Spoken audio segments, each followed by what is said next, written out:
Hello, everybody, and welcome to the webinar Building Community Cooperatives in Northern Sydney. We gather today with purpose to explore how we, as passionate community leaders, can build something powerful and lasting right here in Northern Sydney. Imagine this: community-owned hubs in our neighbourhoods and among First Nations communities, run by community for community. Places where kindness, purpose, and belonging are the norm. Places that offer not just services, but connection.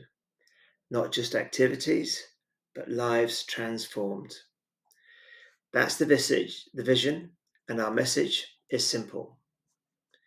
You can help build it.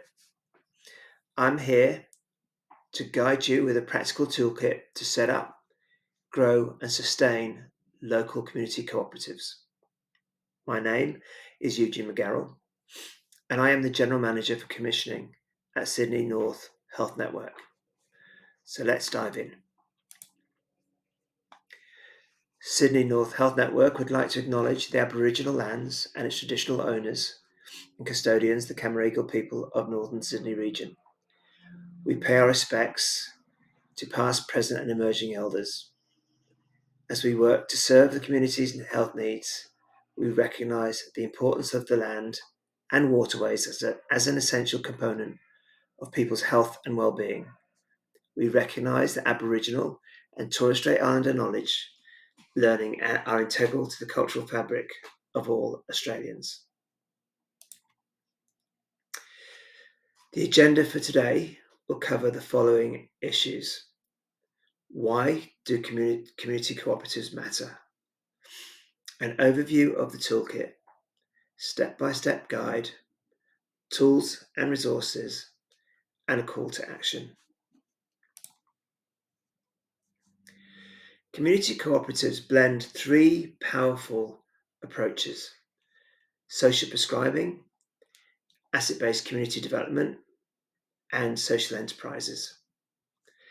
Social prescribing connects people to well-being supports in their community, like walking groups or art classes, instead of always reaching for a prescription or for medication. Asset-based community development, or ABCD as it's known, focuses on what our neighbourhoods already have: skills, spaces, passions, rather than what's missing.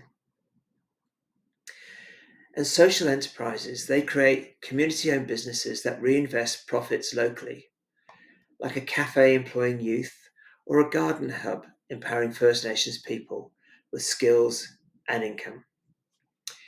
Internationally, these models have improved well-being, built social capital, and generated local economic growth.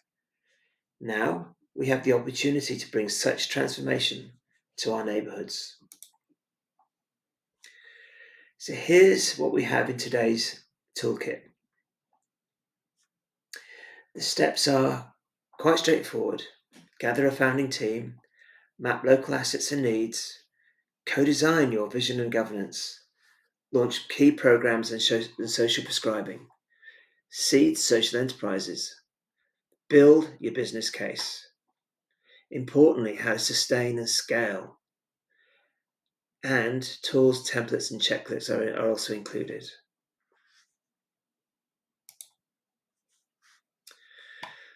So gathering your leadership team, obviously this is the very first step.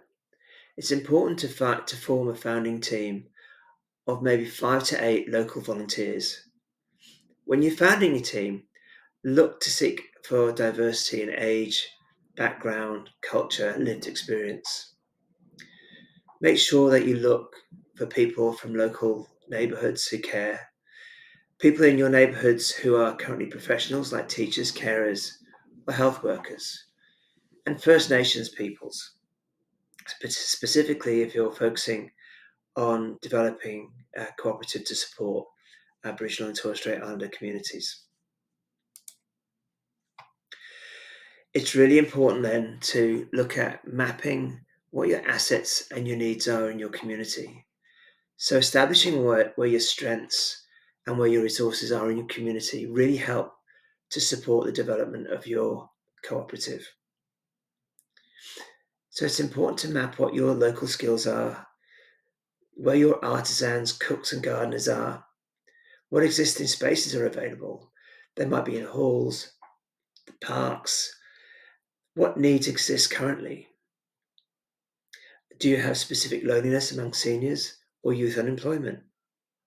By using the asset-based community development framework, it's possible then to create an inventory of assets, looking at associations and institutions, and with a view to really mobilizing what's already there.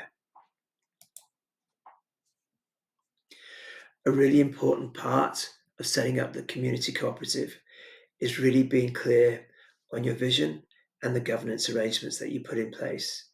And being a cooperative, it's really important that you co-design that with your founding members. Gather your group and community to define the vision. So, for example, a community-owned wellbeing hub run by and for RIDE. Be clear on what your mission and goals are, and also think about your governance structure. Should this be democratic? Should there be an equal vote for every member? How are you going to make decision making transparent? Some governance options include an incorporated association. Now, that's quite easy to establish in New South Wales. Or a cooperative, one member, one vote. This is ideal if trading is involved in your cooperative.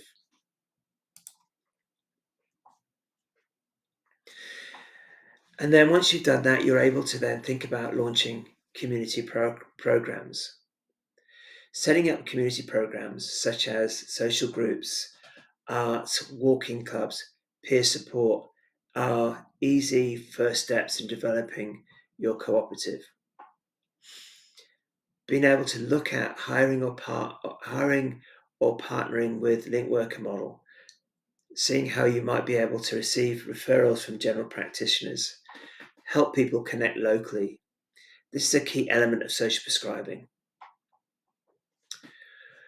Utilize the checklist from social prescribing toolkits, which offer step-by-step resources for setup, referrals, and staffing.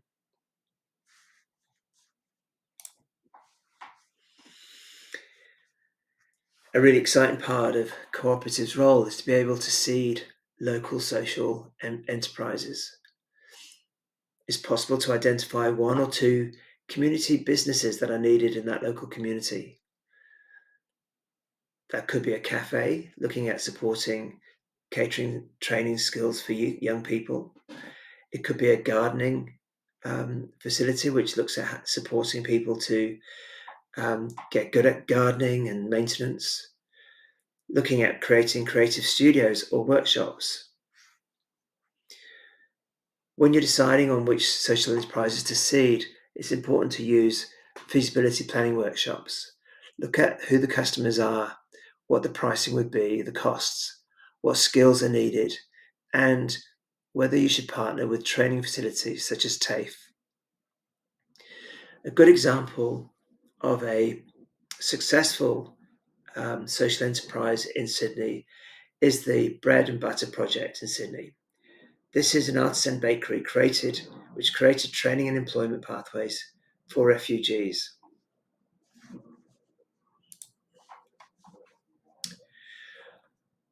Clearly, it's important to build a strong business case and a funding strategy. When you're doing this, combine your passion with structure. Show the need. Use local stats, seniors living alone, youth unemployment, for example. Describe the solutions and expected impact. Link to evidence. Use social prescribing and ABCD references. Include partnerships, for example, general practitioner networks, local council, primary health network like Sydney North Health Network. Look to budget for seed funding and also be clear on your timelines. Also include your sustainability plan, your enterprise revenue, grants and sponsorship. Use funding checklists. For example, there's one from the National Health Service called the 8-Step Social Prescribing Toolkit, which includes templates for grant proposals and pitch decks.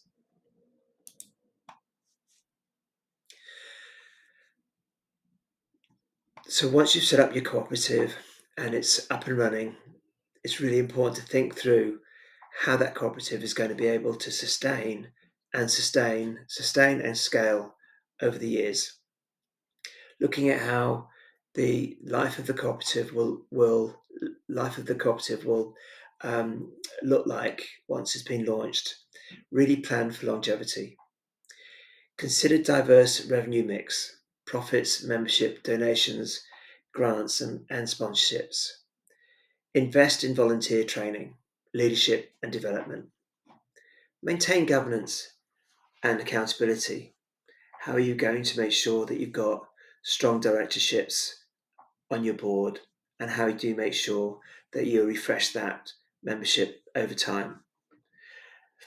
Network with other cooperatives, learn and replicate, and use collective impact and engagement toolkits to ensure strategic community growth and iterative feedback.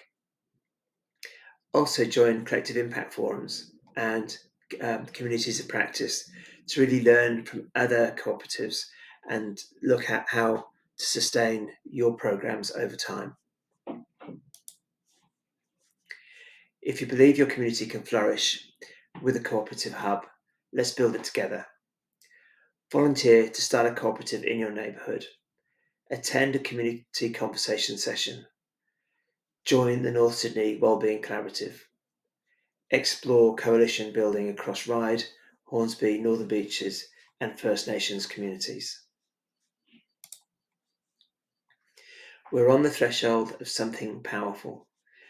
Communities, self-leading, local economic regeneration, stronger bonds, and more belonging.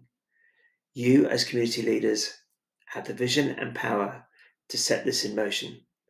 Start small, start local, but dream big. With social prescribing, asset-based community development, and social enterprise, your cooperatives can change lives. Together, let's turn that vision into reality, one community cooperative at a time. Thank you very much.